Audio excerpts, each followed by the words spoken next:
¿Se escucha? A ver. Se escucha, Ya, sí. perfecto, ya. Bueno, entonces, hoy día me corresponde hablar acerca de la aproximación genética de las epilepsias, tema que escogimos en conjunto con la doctora Hernández. Entonces, como objetivos de la presentación, va a estar primero ilustrar con 3 casos clínicos de síndrome epilépticos frecuentes la aproximación genética de las epilepsias. Además, describir algunos mecanismos fisiopatológicos de las epilepsias desde un punto de vista genético y describir el rendimiento de los diagnósticos de los test genéticos tipo secuenciación de nueva generación y también array CGH en epilepsia. Entonces, como introducción, la epilepsia es uno de los desórdenes más comunes del sistema nervioso central, donde destaca tener una presentación con pic bimodal en edades extremas, siendo por esto muy importante en la edad pediátrica. Y la WHO ha estimado que alrededor de 50 millones de personas en el mundo actualmente viven con epilepsia. Se han hecho estimaciones también de prevalencia acá en Chile y se ha visto que es alrededor de un 0,8 o un 1%. Y si bien tiene múltiples causas, etiologías distintas asociadas, las causas genéticas son súper relevantes, dado que se ha descrito que estarían implicados factores genéticos en alrededor del 70-80% de las epilepsias, y es importante tener en cuenta que existen diversos mecanismos involucrados en cómo se forman estas variantes genéticas. Entonces, volviendo a esto de los mecanismos genéticos, existen distintos tipos de variantes que se han reportado en pacientes que tienen epilepsia. Dentro de ellas, unas súper importantes son las variantes únicas de nucleótidos, que se ha visto que son muy prevalentes. Están también variantes de número de copias, pequeñas inserciones y deleciones, o llamados indels, expansiones repetitivas.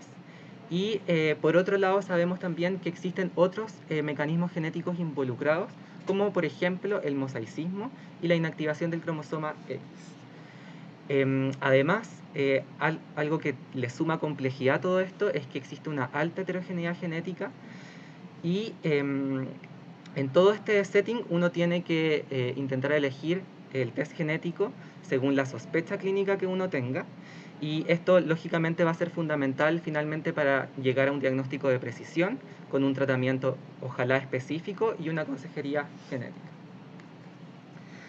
Esta diapositiva lo que muestra un poco es que con el paso de los años se han ido identificando cada vez más genes asociados a la epilepsia, y lo interesante de ver acá es que el mecanismo por el cual se desencadena la epilepsia pueden ser de distintas naturalezas, ¿cierto? Podemos ver en color rosado, ¿cierto?, que la causa metabólica es importante. También las canalopatías, aquellas que se asocian a la proliferación celular, ¿cierto? Y otras vías regulatorias.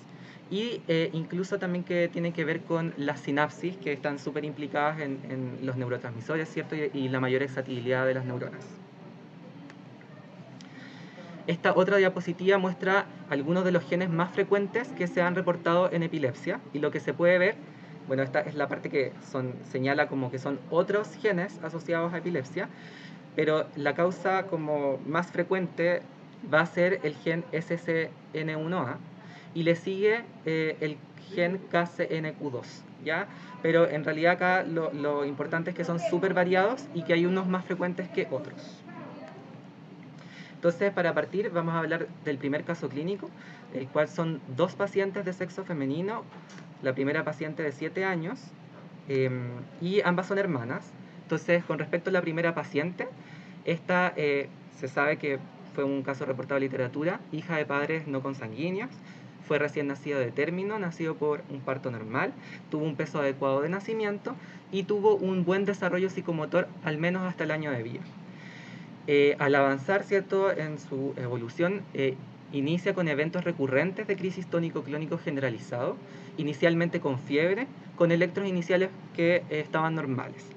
A los 2 años se agregan estas crisis que eran similares, pero esta vez sin asociarse a fiebre, y destacaba que en realidad no tenía examen como un examen físico con alteraciones, pero sí tenía un retraso motor y cognitivo leve que ya estaba reportando desde que había iniciado las crisis. Exámenes iniciales que incluían electro, resonancia de cerebro, estudio de líquido cefalorraquídeo, perfil metabólico y cariograma que estaban normales. Y en este contexto había recibido tratamiento con ácido valproico y topiramato, con lo que tuvo una buena respuesta. Requirió apoyo por terapia ocupacional y fonoaudiología por el retraso del desarrollo, y a los 7 años ya se podía objetivar que tenía un déficit atencional y trastorno del aprendizaje, pero con un CI que estaba normal. La segunda paciente, hermana de la primera, también fue recién nacida de término y que también fue nacida por un parto normal, peso adecuado y con un desarrollo que fue normal durante los primeros meses de vida. Luego de una cirugía de hernia umbilical y en contexto de que en el postoperatorio evoluciona con una ito y con fiebre, inicia una crisis focal del hemicuerpo derecho de 5 minutos de duración. Los exámenes iniciales también estaban normales y las crisis focales luego se hacen recurrentes con fiebre y posteriormente comienza con otros tipos de crisis, entre ellas tónico-clónico generalizadas y algunas focales con generalización secundaria. Ella también fue tratada con anticonvulsivantes, con 3, y inicialmente con una respuesta parcial. Los exámenes adicionales que se le hicieron, además de la resonancia y el electroencefalograma, tenía un estudio de líquido cefalorraquídeo, perfil metabólico y cariograma también normales. Destaca que posteriormente ella evoluciona con un retraso cognitivo mayor, con una probable discapacidad intelectual leve a moderada y con requerimientos de una escuela especial. Del estudio que se le hizo, porque finalmente, dado que no encontraba ninguna etiología, finalmente lo que se hizo fue hacer un estudio genético, ¿cierto? Y lo que se realizó fue una secuenciación de sangre tanto a los papás como a los 3 hermanos, y lo que se puede ver es que tanto la hermana mayor como la hermana del medio, ¿cierto?, presentaban el fenotipo, presentaban la misma de lesión en esta secuencia, ya que se puede ver en esta imagen. Pero ni los padres ni la hermana menor presentaban esta de lesión, lo cual voy a comentar en un poco más de tiempo, ¿ya? ¿Por qué se produjo esto? Entonces, a partir del caso, hablar brevemente de las variantes SCN1A y el síndrome de Dravet. Sabemos que la mayoría de los pacientes con Dravet tienen variantes patogénicas de nuevo en el gen SC1A, y característicamente este síndrome tiene un curso evolutivo que inicia, ¿cierto?, durante el primer año de vida con crisis tónico-clónico generalizadas o unilaterales que habitualmente se gatillan por fiebre. Con el pasar del tiempo, otros tipos de crisis epilépticas se van agregando, entre ellas focales, mioclónicas, ausencias e incluso estatus epilépticos prolongados. Habitualmente estos pacientes van a tener un retraso del desarrollo psicomotor que se va a producir el segundo año en relación a las crisis, y posteriormente van a quedar con discapacidad intelectual leve a moderada en la mayoría de los pacientes. Esta es la proteína SCN1A y uno puede ver que en realidad es una proteína bastante grande, pero si uno se fija en todas estas que están en color, de distinto color, son distintas variantes que se generaron en la proteína, y uno puede ver que no solamente se va a asociar a un fenotipo de Dravet, sino que con color, ¿cierto?, se puede ver que hay distintos otros síndromes asociados, como por ejemplo el síndrome de Dus, el síndrome de West, ¿cierto?, el síndrome de Rett incluso, entre otros. Con respecto a la relación genotipo-fenotipo en niños con síndrome de Dravet, se ha visto que la mayoría de las variantes que se producen en este gen y que causan Dravet van a ser del tipo missense, y por otro lado, codón de término, ¿cierto?, prematuro, que va a producir proteínas truncadas.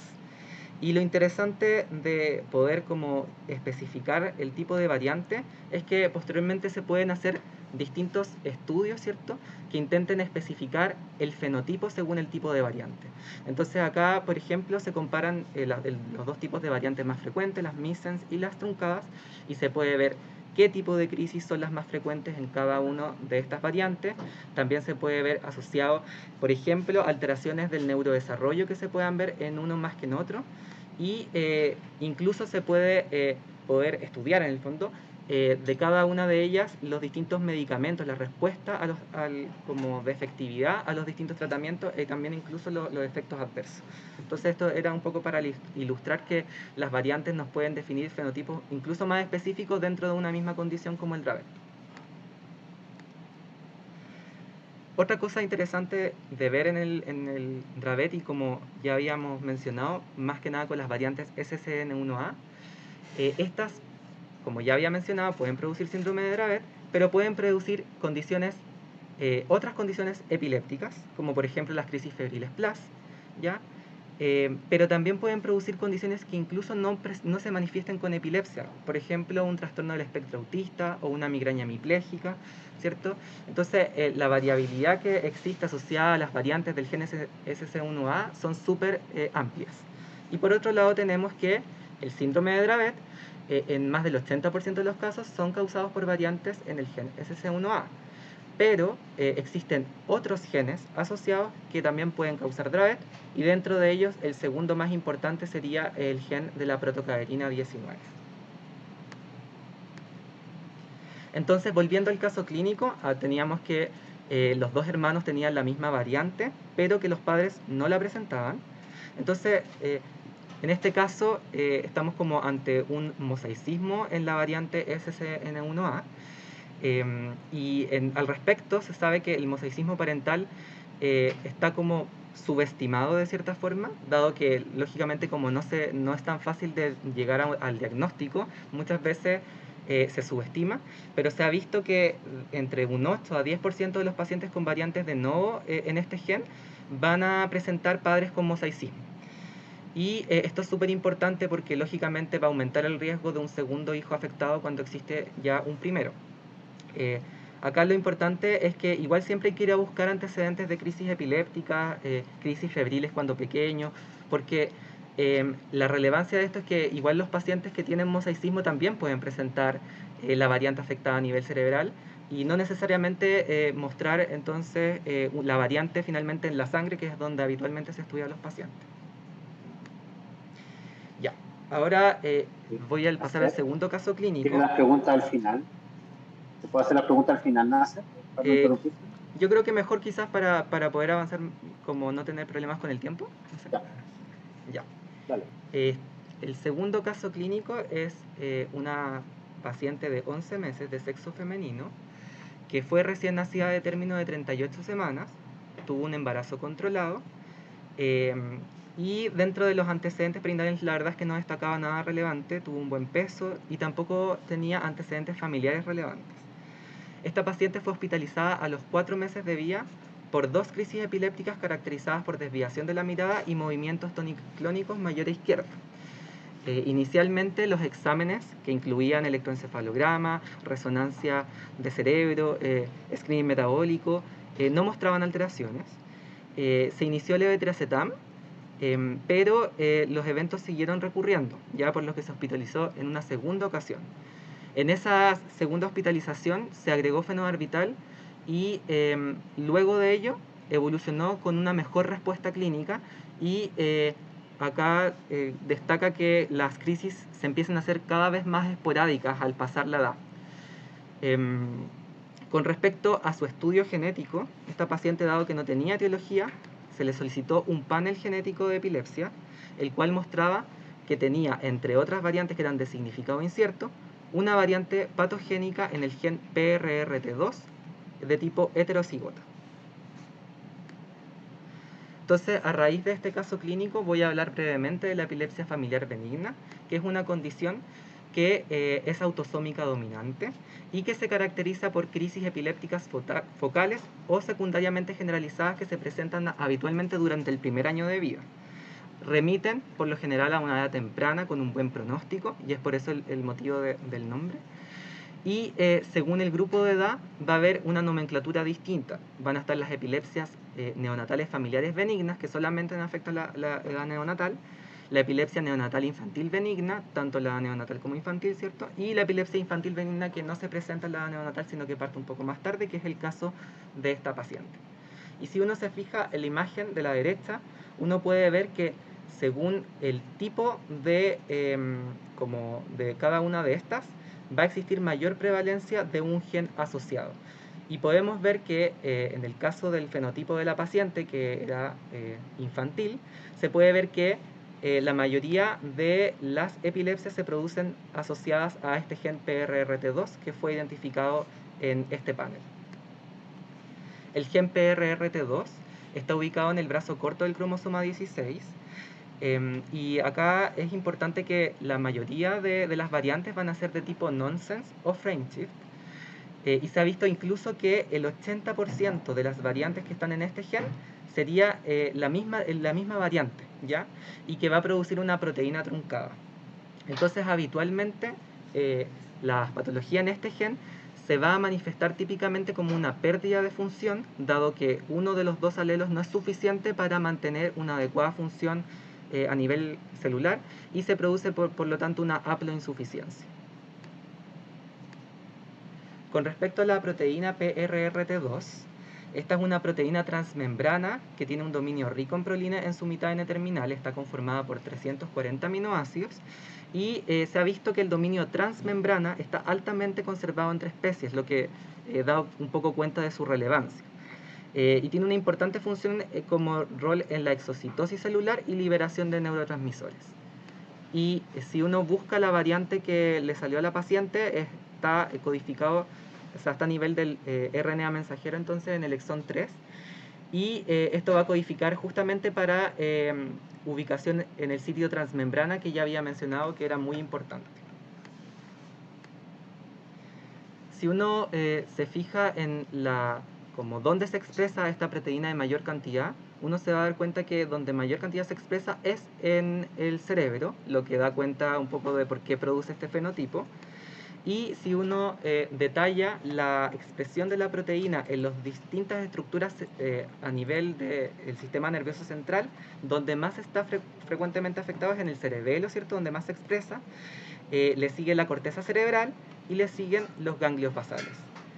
Esto va a dar cuenta de los fenotipos clínicos que va a producir esta variante, dado que a edades tempranas, ¿cierto?, se va a manifestar como esta epilepsia, que es más bien benigna, pero puede presentarse como otros fenotipos, dado como las disquinesias paroxismales, ¿cierto?, dado que se encuentra también en los ganglios basales, y como ataxia episódica y migraña hemipléjica, y bueno, también la ataxia episódica sería porque se expresa harto en el cerebelo, entonces por eso se expresa con estos distintos fenotipos clínicos. En cuanto al análisis de la variante del gen que estaba en el panel genético, quise solamente colocar acá que es súper como importante que en el fondo ellos dicen que esta variante es patogénica por una serie de factores y dentro de ellos los que ponderan, ¿cierto?, van siendo como el filtrado de la misma variante, como buscar como la frecuencia poblacional que tiene esta variante en la población, el tipo de variante, el patrón de herencia, predicciones computacionales que se hacen. Se utilizan por otro lado los criterios del Colegio Americano de Genética y esto lo van juntando, ¿cierto?, para intentar clasificar la variante. Pero también es súper importante que esto puede ir variando con el tiempo y por eso que acá también se pueden producir reclasificaciones y tienen que considerar otros factores como por ejemplo reportes de otros laboratorios, si se realizó o no testeos familiares, entre otras cosas.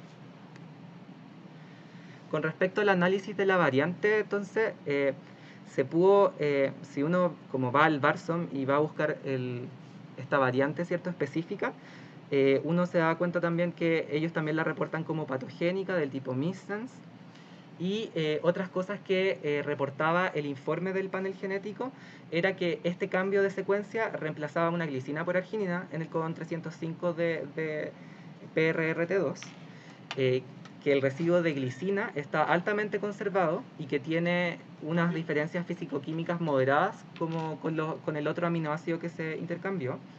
Y por otro lado, que la variante está presente en personas con afecciones relacionadas con PRRT2, es decir, esto se ha informado en otros pacientes, por lo tanto eso también le da como mayor porcentaje de que sea patogénica. Y eso sí, en estudios experimentales la variante se vería que no afecta sustancialmente la función de PRRT2. Y el caso clínico número 3 También son dos pacientes, pero esta vez estas pacientes no tienen ningún parentesco familiar. La primera paciente, sin antecedentes prenatales ni perinatales, tampoco familiares relevantes, y tuvo un desarrollo psicomotor normal hasta los 3 años. A esta edad inicia crisis tónico-clónico generalizadas y apneas en la noche con fiebre. Un mes después presenta eventos similares sin fiebre, y a los 3 años, 2 meses ya se agregan en vigilia. Persisten a pesar del tratamiento con ácido valproico. Evoluciona con un leve retraso del lenguaje. Se monitorizó desde el punto de vista electroencefalográfico y efectivamente tenía actividad epileptiforme, con una resonancia que en realidad no mostraba hallazgos relevantes, y se inició tratamiento antiepiléptico con ácido valproico, topiramato y levetiracetam, pero no hubo una respuesta significativa. La otra paciente, de 7 años, destaca solamente que prenatalmente la madre cursa con un embarazo complicado con síntomas de parto prematuro por clamidia a las 16 semanas de edad gestacional, pero además de ello no tenía otros antecedentes de relevancia, y a los 3 años 2 meses ya se describía que tenía un desarrollo psicomotor normal. A esta edad inicia con crisis tónico-clónico generalizadas con fiebre durante la noche, es decir, bien similares al caso anterior. Persistieron a pesar del tratamiento con ácido valproico, y destacaba que estas crisis se presentaban en salvas cada 5 a 10 días aproximadamente. Además de las crisis epilépticas, ella como presentaba conductas agresivas, histéricas, pero que generalmente iban después de las crisis. También se estudió con un video electroencefalograma que mostraba actividad no epileptiforme, pero sí que podía ser como equivalente epiléptico, ¿ya? Y esta paciente destaca haber evolucionado con habilidades cognitivas apropiadas para la edad hasta su edad actual, que tiene 7 años, y luego del ácido valproico y levetiracetam evolucionó sin nuevos episodios de crisis epilépticas.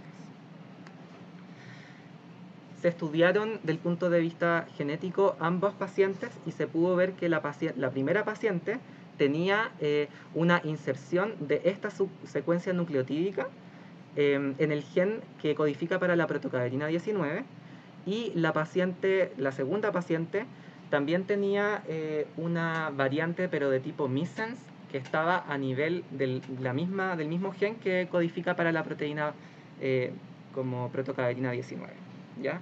Pero la diferencia es que esta variante que se reportó en la segunda niña también la tenía el padre, pero este no expresaba el fenotipo que tuvo la hija, ¿ya?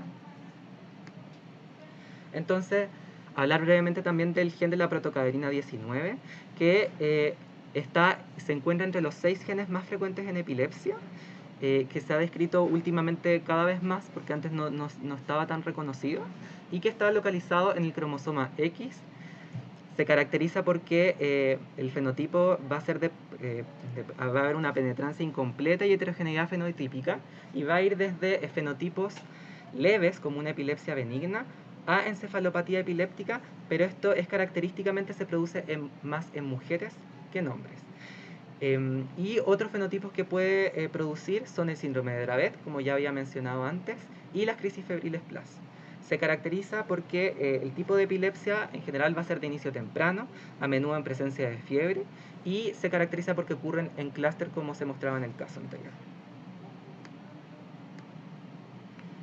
Acá está como la imagen de la proteína ya como más acabada, ¿cierto? Donde se puede ver que existen distintos sitios. Ya esta proteína se caracteriza porque tiene un dominio extramembrana que es muy grande. Ya, o sea, y la importancia de esta proteína es que va a participar en vías de señalización celular y se va a asociar a otras protocaderinas de otras células. Entonces tiene un rol extracelular que es súper relevante.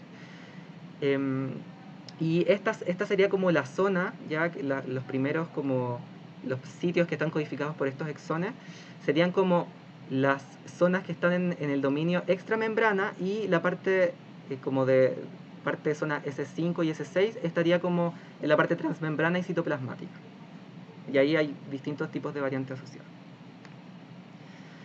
Entonces, ¿por qué esta patología se presenta con tanta expresividad, con una expresividad tan variable, especialmente en las mujeres? Por un lado tenemos que existiría mosaicismo en como en la expresión de esta variante, que puede ser germinal o a nivel somático, y lógicamente si dependiendo de dónde se produzca la variante a nivel postcigótico, esto va a determinar fenotipos más severos, como en este caso, ¿cierto? O más leves, donde se afectan menos líneas celulares con la variante. Eso por un lado. Por otro lado, dado que existe como es una patología que está ligada al cromosoma X, ¿cierto? Va a haber mucha mayor posibilidad, se va a desencadenar esto de la inactivación del cromosoma X, que va a explicar la variabilidad de presentación clínica en las mujeres, dado que esto es aleatorio, ¿cierto? Y van a haber mujeres que presenten variante como expresada de cierta forma en la proteína en más células que otras. Y otra cosa como súper que ya he mencionado es que en la mayoría de las familias que se ha reportado esta variante, la mayoría de las personas que están afectadas son mujeres. Y se ha visto que muchos como pacientes masculinos la portan, pero no la expresan. Además se ha visto que en general los pacientes masculinos hemicigotos generalmente portan la variante pero no la expresan, mientras que los pacientes masculinos mosaicos sí pueden manifestar la condición. Entonces también existe como la duda de por qué se genera esta diferencia de penetrancia según sexo. Y la teoría, como la hipótesis más aceptada, porque la verdad es que lo ponen como una hipótesis más bien, es que dado que esta proteína participa y es muy importante que se acople a otras protocaderinas, habría como un factor de interferencia celular que pudiese estar explicando esto. Entonces esto se va a ilustrar en la imagen, donde se puede ver en azul, ¿cierto?, que todas estas células contienen la variante wild type de protocaderina 19, y por otro lado en naranjo se ven las que portan la variante de protocaderina 19. Se puede ver que en un individuo que no está afectado, ya sea hombre o mujer, todas las protocaderinas tienen las mismas propiedades de adhesión. Por lo tanto, ellas van a tener una señalización multidireccional y esto va a estar adecuado. Si tenemos una persona, ya sea de sexo femenino o masculino, que tienen la variante de la protocaderina 19, en el caso de las mujeres o de mosaicos masculinos, van a tener tanto la variante de la protocaderina 19 como la protocaderina wild type. Y por lo tanto, dado que van a tener distintas propiedades adhesivas, va a existir solamente algunas como señalizaciones adecuadas y otras que van a estar inadecuadas dado que no se van a poder conectar. Y tenemos en tercer lugar los pacientes masculinos hemicigotos, en su mayoría, ¿cierto?, que portan la variante, pero están asintomáticos, y se cree que esto sería porque, dado que todos tienen la misma protocaderina y tienen las mismas propiedades de adhesión, también ellos van a poder presentar una normalidad en las vías de señalización que están mediadas por la protocaderina 19. Ya, terminando entonces con los casos clínicos, quería hablar brevemente de los test genéticos en epilepsia.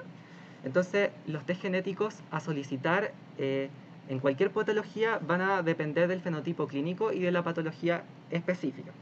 En muchos pacientes el fenotipo no sugiere un gen específico, y es en este setting donde cobra más relevancia tanto la secuenciación de nueva generación como el array CGH. ¿Qué es importante de considerar al momento de solicitar el examen genético? Primero, el rendimiento diagnóstico del examen que tenga en epilepsia, ¿cierto? Pero también súper importante considerar la relación costo-efectividad del examen. En epilepsia se ha visto que la mayoría de las variantes son de carácter puntual, y las variantes de número de copia se presentan más frecuentemente en pacientes con epilepsia que presentan dismorfias, discapacidad intelectual, autismo, refractariedad a las terapias, entre otras. Entonces, en ese escenario, este es un metaanálisis que Forestplot, ¿cierto?, que intenta como buscar todos los reportes, ¿cierto?, donde se hayan estudiado los rendimientos diagnósticos de cada examen, tanto el microarray como el panel genético de epilepsia y el exoma. Y lo que se puede ver es que esto está corregido por si acaso por sesgo de publicación. Lo que se puede ver es que el exoma fue el que logró mayor rendimiento diagnóstico con respecto al panel genético y al array cromosómico. Pero si uno mira a la derecha, donde analizan la relación costo-efectividad, uno se da cuenta que, bueno, acá en rojo está el array, en azul está el panel genético y en negro está el exoma. Y lo que uno se da cuenta es que desde el array hasta el panel genético hay un aumento considerable de la efectividad del examen. El precio también aumenta, pero aumenta considerablemente la efectividad. Y entre el panel genético y el exoma, aumenta de forma mucho más considerable el costo del examen con respecto a la efectividad del examen. Este estudio por si acaso se hizo el año 2019, así que lógicamente que ya puede ser distinta la validez de estos datos. Pero eso es lo que pude encontrar en la literatura, por lo tanto mostraban como alternativa más costo efectiva en epilepsia el panel genético. Y por último, hablar a partir de un paper que me mandó la doctora Hernández, que quería que revisara un poco, que tiene que ver con la secuenciación genómica de 320 pacientes chinos que tenían epilepsia. Entonces esta corte se realizó entre el año 2016 y 2017. Los diagnósticos de epilepsia fueron hechos por un neurólogo pediatra, ¿cierto?, con los criterios ILAE 2017, y solamente se incluyeron aquellos pacientes que tenían sospecha etiológica genética, mientras que se excluyeron todos los demás pacientes. Se puede ver por un lado en el primer gráfico que dependiendo de el fenotipo que presentaba el paciente en cuanto a sus crisis, hubo distinto grado de rendimiento diagnóstico asociado a la secuenciación genómica. ¿Ya? Entonces es interesante de ver porque uno puede ver con más detalle eso. No voy a ir explicando como parte por parte, pero la idea es como que ustedes como lo pueden revisar, pero es súper interesante.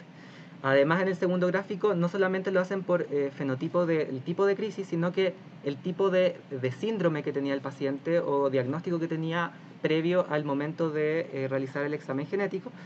Y se puede ver, por ejemplo, que el síndrome de West estaba súper reportado, ¿cierto? Pero el rendimiento diagnóstico del examen quizás no era tan bueno, ¿cierto?, como en el caso de la esclerosis tuberosa, que si bien es una poca muestra, se puede ver que el rendimiento acá fue mejor en cuanto a lo que podía detectar la secuenciación genómica. Acá también se muestra otro gráfico que muestra, según la edad del paciente, el rendimiento diagnóstico asociado, donde se puede ver que en la edad neonatal el rendimiento fue mucho mayor que ya como en edades mayores. Y además se clasifica según tipo de variante, si es variante de nucleótido único o de copia de número de variantes. Se puede ver que el rendimiento de las variantes únicas de nucleótidos fue súper alta en la edad neonatal. En el caso de las copias de número de variantes fue bastante variable según edad, pero la verdad es que no varió tanto entre las distintas segmentos etarios. Acá también se analizaron entonces según tipo de variante y se pudo ver que la mayoría de los pacientes estudiados tenían variante de nucleótido único, que es lo que también se reporta en la literatura en general, y se vio el subtipo de variante asociada, se vio que la mayoría era de tipo missense, y se pudo ver también el modo de herencia asociada y se vio que la mayoría presentaba un modo de herencia autosómico dominante. Y finalmente se comparó el rendimiento diagnóstico de la secuenciación genómica en relación tanto al exoma como al panel genético. Acá se ve específicamente qué tipo de panel se hizo, que incluía 813 genes, y se puede ver que, según el estudio, claro, efectivamente el genoma tenía un mayor rendimiento diagnóstico de 36,6% si uno lo comparaba con el exoma y si uno lo comparaba con el panel genético. Esto también, obviamente, es importante que considerar que esto fue una población china, o sea, hay un montón de cosas que uno puede ir a analizar con más detalle. Finalmente, decir que la importancia de lograr un diagnóstico de precisión en epilepsia es que existen terapias anticonvulsivantes que pueden tener mucha mejor respuesta según el determinado gen que tiene como mutado el paciente, por así decirlo. Entonces, si, por ejemplo, en el gen SCN1A, estas son las terapias que se han visto que tienen mayor tasa de respuesta, e incluso también se pueden haber aquellas terapias que no se recomiendan en la variante reportada en este gen, como por ejemplo los bloqueadores de canales de sodio. Entonces esto da cuenta de la importancia de lograr un diagnóstico de precisión. Como conclusiones entonces está tener en cuenta que la mayoría de los casos de epilepsia presentan factores genéticos involucrados. Los mecanismos genéticos implicados son diversos y confieren complejidad al diagnóstico, manejo y asesoría genética. La elección del test a elegir debe considerar rendimiento diagnóstico del examen en epilepsia, así como también la relación costo-efectividad. El test de secuenciación genómica completa es un examen con alto rendimiento diagnóstico en epilepsia, pero su utilización debe ser aún analizada, considerando su accesibilidad, herramientas bioinformáticas disponibles, entre otras limitantes actuales.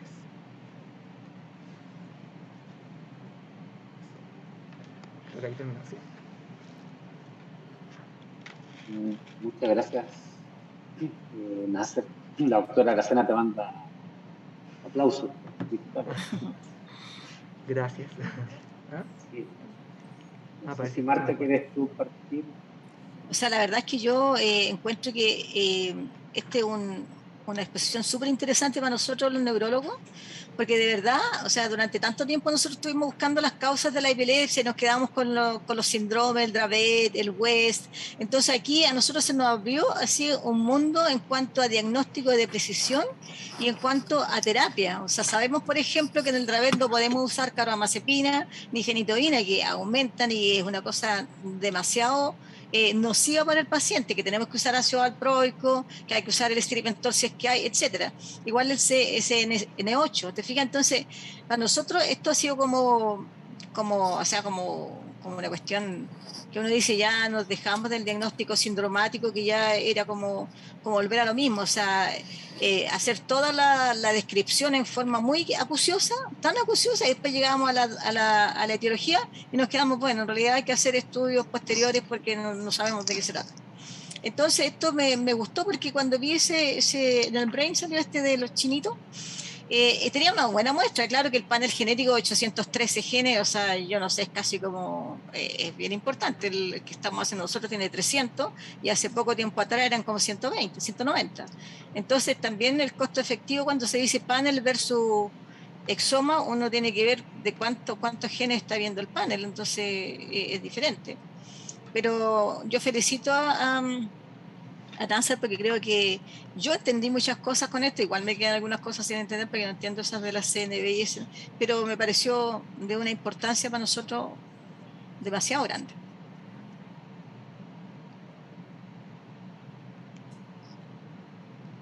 Subo también a las felicitaciones de Nasser, aplicó bastante bien los conceptos que aprovechado durante la votación. Y quería dar la palabra a Cecilia y levantar la mano y después a la doctora Durán. Sí, sí, Nasser, te quería felicitar, muy bien aplicados tus conocimientos, bonita tu presentación, acotada, porque muchas veces uno se vuelve loco con toda esta información, presentas demasiadas cosas y al final no agarras nada, porque en el fondo es tanto que a uno le cuesta como enfocarse. Me gustaron todos los casos, tenemos algunos casos similares con Marta, otros pacientes más similares con Marta también. Y yo te quería hacer un par de preguntas de Dravet. Voy a irme a Eh, las diapos, no sé si. Oh, si tú quieres, no, mira, súper sencilla. ¿ya? Eh, si quieres, te vas a la diapo, que quería preguntarte si hay, si encontraste alguna diferencia, porque hablaste de. Después te voy a hacer una de protocaderita. Sí, encontré. Ya. Voy a tratar de ser lo más eficiente en mi pregunta. En la familia, sí. Si tú encontraste alguna diferencia y expresión familiar distinta en variantes en SCN1A, porque en el fondo una de las cosas que a nosotros nos complica mucho es que aparecen pacientes que tienen un cuadro clínico de Dravet y que la variante a lo mejor no es de significado incierto y después empezamos a buscar en la familia o no encontramos nada o encontramos cosas que parecieron haber sido sintomatología o fenotipo asociado a variantes de este gen. No sé si revisaste o encontraste información al respecto. Si hay que variabilidad interfamiliar. Si lo dijiste, discúlpame si se me fue. No, en realidad eso no lo revisé con profundidad, así como a ver dentro de una misma familia si Ujú. existían distintas variantes, pero claro, efectivamente es como súper amplia como la cantidad donde uno puede encontrar la variante en la proteína, o sea, eso sí, sí es como súper amplio. E incluso también presentándose no solamente como síndrome de Dravet, sino que también como con otros síndromes epilépticos. pero la verdad, así como por familia, no lo revisé, no encontré. Así que, claro, sabemos que el gen tiene diversas variantes y que probablemente depende de dónde esté, el cambio va a ser la manifestación clínica, pero dentro de la misma familia, se supone que es la misma variante, dentro de la misma familia, si distintas personas que tienen esa variante se comportan de una forma distinta y eso, esa era mi pregunta. Claro, ahora se puede ver que en el mismo caso clínico que está acá, Ujú, se ve que igual el fenotipo era un poco distinto, es distinto. porque acá la paciente tenía como el diagnóstico, o sea, salía que tenía una psicometría que estaba con un CI normal. En cambio, la paciente de abajo, si bien era más pequeña, por lo tanto es como uno no puede hacer el diagnóstico de una discapacidad intelectual a esa edad, sí tenía un retraso cognitivo más significativo, entonces en ese sentido igual había una variabilidad dentro de una misma familia. Claro, pero acuérdate que el Dravet tiene como o sea, las alteraciones de ese gen tienen como súper dividido cada Dividido, uno de los sí, fenotipos, ¿cierto? Eso es sí. lo que yo quería saber, si había Mm. mucha diferencia entre solo convulsión febril o estas otras PLAS. Sí, esa era mi pregunta. Y la otra pregunta era, te iba a preguntar algo de la protocaderina, pero me lo voy a saltar. Ah, ya. Sí, porque es un poco más complejo molecularmente, porque los hombres, en Ah, sí, teoría, si una enfermedad ligada al X, ¿cierto? Deberían sí. estar Heredada más o por los menos hombres. afectados. Mm. Nace más o menos afectados. ¿Cómo, doctora? ¿Por qué los hombres están menos afectados? Si es que es una enfermedad ligada al X, debería estar más o menos afectado Ah, claro, es que, los bueno, hombres. igual dependería entonces, porque si es ligado al X dominante o recesiva, pero en el fondo debería ser debería estar más aumentado el porcentaje de hombres afectados si, especialmente si es Claro, como ligado al X recesivo. Claro. claro. Y en este caso, parece que no es así, ¿no? No, Es al revés. sí, Eso es es lo al raro. revés. No, Entonces pero es eso que era el lo que... mecanismo molecular, es que no hay un mecanismo molecular específico para eso, Eso que el ahí. que tú mostraste, sí. Mm. Sí. Y la última tiene que ver con estas de las adhesiones de la proteína. Y la otra cosa Ujú. era, hiciste también en la última parte, La última parte ya. tú dijiste en los rendimientos, no en lo de las Ah, en los chicas, lo rendimientos, anterior a ya las acá. chicas. Sí. Sí, Ahí. una pregunta, ¿era esa? Ah, sí, tú dijiste que la efectividad de la array versus el panel, hay un cambio importante, etcétera, etcétera. ¿Tú me podrías explicar por qué crees tú que es tan distinto siempre se me olvida qué significa yield, ¿me Rendimiento. pueden repetir? Ah, el rendimiento. Rendimiento. Rendimiento, Rendimiento. Siempre se me olvida esa rendimiento. palabra, siempre se me olvida la palabra Rendimiento y diagnóstico. rendimiento, el rendimiento diagnóstico en este caso, claro, entre un array cromosómico versus un panel. ¿Por qué crees tú que es tan diferente? Bueno, yo creo, o sea, era como porque en la diapositiva previa igual había comentado de que en epilepsia estaba como mayormente reportado variantes puntuales que copia de número de Ujú, variantes. ya, Eh, y yo creo también en parte porque cuando se estudian las epilepsias, muchas veces se estudian epilepsias, ¿cierto? Que solamente se manifiestan con la condición de la epilepsia y no con otros trastornos asociados, como por ejemplo trastorno del espectro autista o discapacidad intelectual, en que ahí sí pudiese aumentar probablemente el rendimiento del array. Eso pienso que podría ser. sí, muy bien. Gracias, Mm. Nasser. Gracias. Doctora Durán. Sí, bueno, primero, igualmente que el resto, te felicito porque es un tema bien complejo y me pareció bien fluida la presentación, así que gracias. Mi comentario más bien no tiene que ver con el contenido, tiene que ver con una cosa puntual. Si tú te fijas cuando has presentado los casos clínicos, en todos los casos clínicos pusiste género y tú estás hablando de enfermedades genéticas. En este caso lo que tú tienes que definir es el sexo del paciente, porque podría ser que el género fuera femenino y tú estás hablando de una enfermedad, por ejemplo, recesiva ligada al X y era un hombre, genotípicamente hombre, ¿no? Entonces, no debiese usarse, creo que prácticamente ninguna patología, salvo algunas excepciones, referirse al género. Eso. Porque de hecho dijiste sexo. Ah, ya. Dijiste sexo y pusiste género. Sí. Sí. Muy buena, o sea, muy necesaria su acotación, doctora, porque o sea, es importante que que nosotros nos fijemos en esas cosas, así que muchas gracias por comentarme. Pero, perdón que me meta, pero eso tiene relevancia en esta parte nomás, ¿cierto? En otras, de hecho, en algunos test genéticos ya nos están pidiendo el género con el cual se identifica el paciente también. Sí, entonces, pero yo creo que para... Depende de lo que estás estudiando, pero en estos casos no. No, Si tú no, estás en una diferencia como esa. no. En general te lo piden ahora. Sí, Pero ¿por en qué? Invitae lo piden. Pero Bueno, ¿qué relevancia tendría? te Te lo lo- pueden pedir, pero ¿qué relevancia tiene para te el lo piden, pero diagnóstico? no, si yo estoy No, diciendo, déjame terminar. Justamente es que en este caso, que para diagnóstico lo relevante es el sexo cromosómico, por supuesto, porque estamos viendo lo que tú decías. Solamente quería aportar eso, nada más. No, sí, de acuerdo, pero es que, ¿verdad? Puede, por hábito, por moda, por lo que queramos ponerle, te pueden pedir el género, pero desde el punto de vista del diagnóstico, lo que corresponde es el sexo y no el No es género. opcional. Salvo que estés viendo alguna cosa que esté relacionada justamente Gloria, con sí, el estoy género. totalmente de acuerdo contigo, se lo estaba comentando, que se lo están pidiendo ahora. ¿Sí? Ahora, si bien lo piden, es pero opcional. Sí, También, es opcional también, sí. sí. Lo otro, bueno, doctora Aracena levantó la mano. No.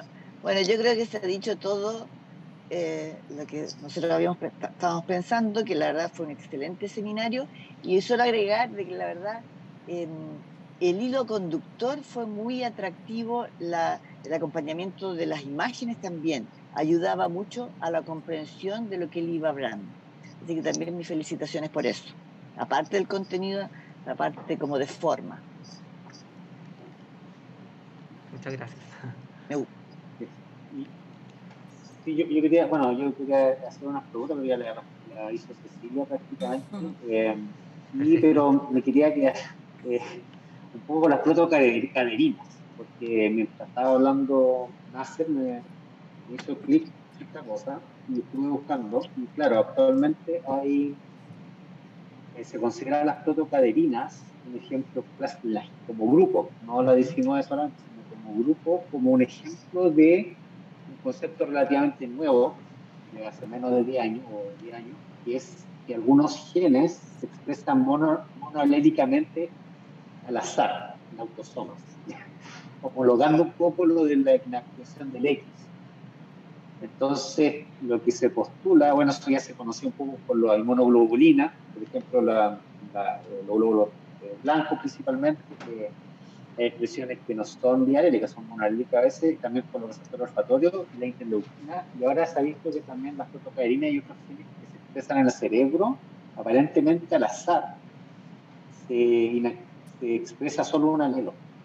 Y no estoy hablando de la impronta, que eso no es al azar, es determinado, es determinista.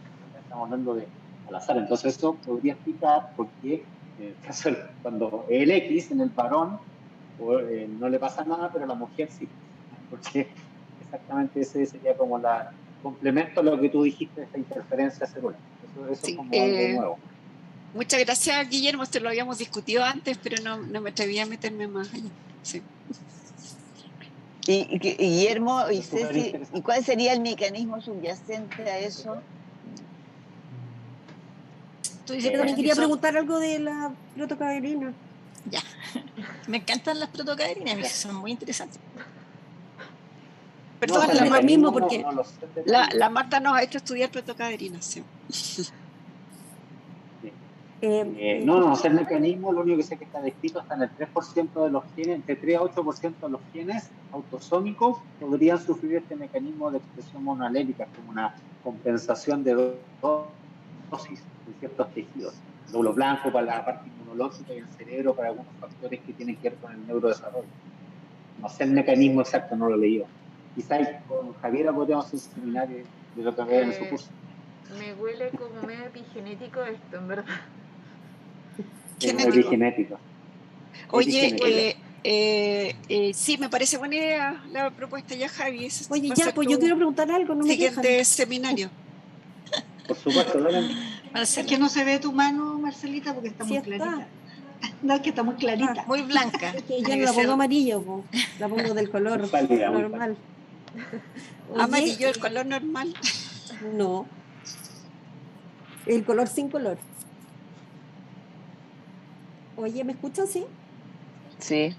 Ya, yo le quería preguntar también, solamente un detallito chiquitito, cuando a Nasser, eh, ese, toda esa teoría respecto de estos grupos que tú mostrabas en las mujeres y en los hombres, es solo para las missense, obviamente, ¿cierto?